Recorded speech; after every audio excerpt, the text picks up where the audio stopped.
Alright guys, this is our lesson on sight reading. It's kind of a preliminary lesson before we actually get into the sight reading with the staff and everything.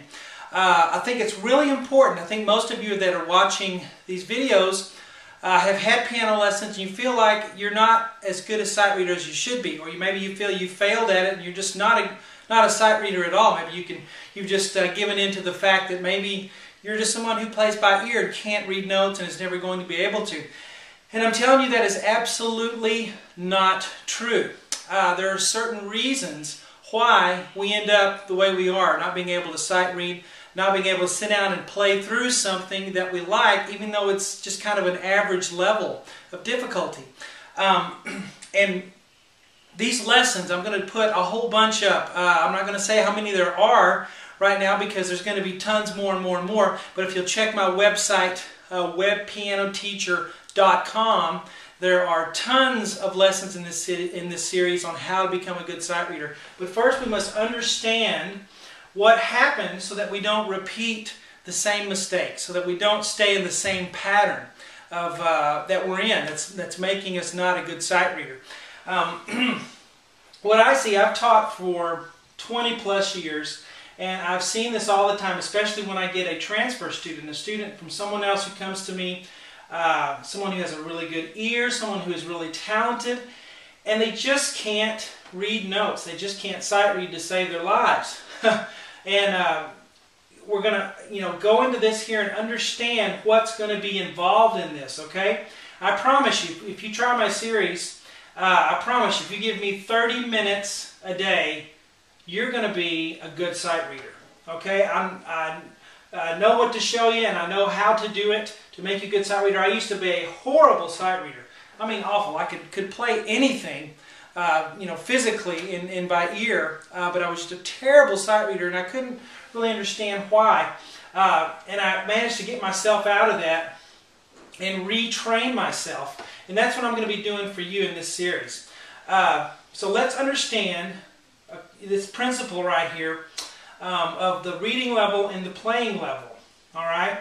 We need to understand this because any understanding that we have about our situation is going to help us become better sight readers. Okay? So don't skip over this. Don't just skip over to the staff where we start the notes and everything, because this is kind of the foundational underlying principle that's going to help you get better at reading notes. Okay?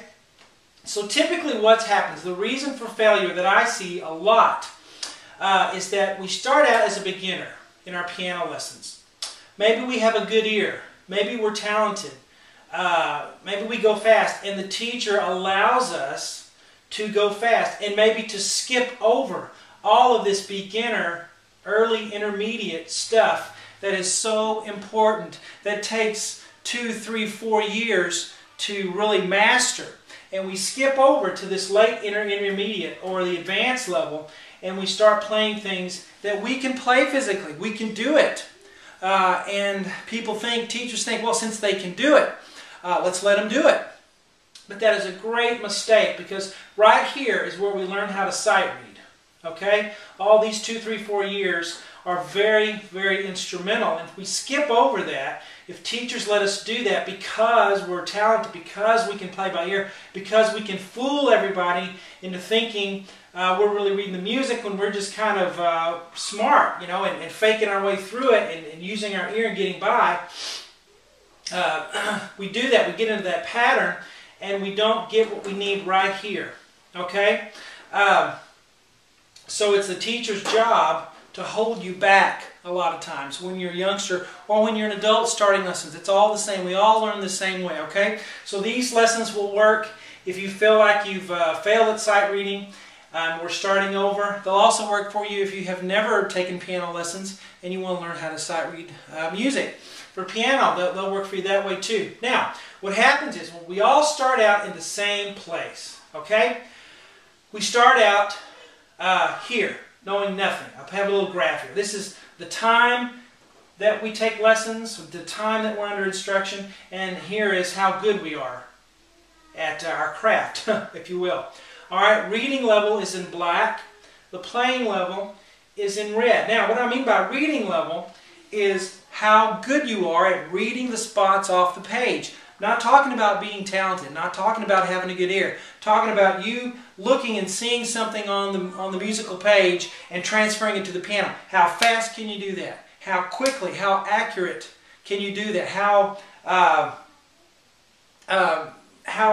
good are you at that? And that's your reading level, all right? The playing level is physically, orally, what you can do.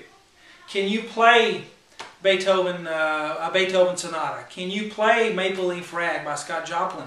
Maybe you can physically do it. That's your playing level.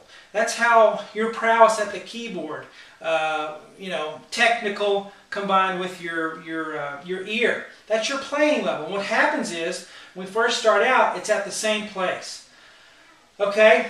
And our playing level gets better. Our teachers let us skip over things. They let us blow through pieces because we can hear what they're doing, and we copy it, and we memorize, and we just blow through it there, and our playing level just skyrockets while our reading level kind of stays right here and eventually levels out. Now you see how they go apart.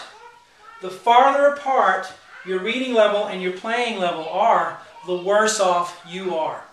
Because you're not going to be satisfied with playing easy pieces down here that you're able to read.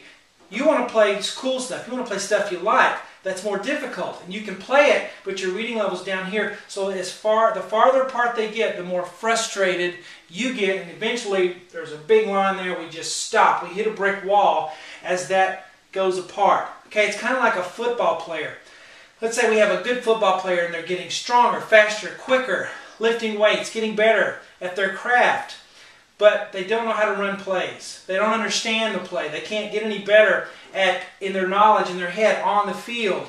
And that becomes farther and farther apart. It doesn't matter how much ability they have if they can't run the play, if they can't follow the instructions of the play.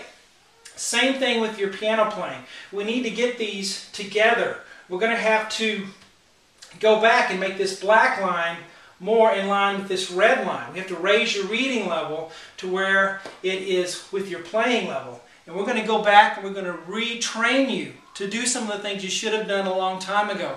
Okay? And I want you to understand this. Always keep this in mind. Reading level and playing level. Reading level is what you can read through. However easy that is, that's your reading level, where you can just get through it the first time without too much trouble. Playing level is what you can physically do.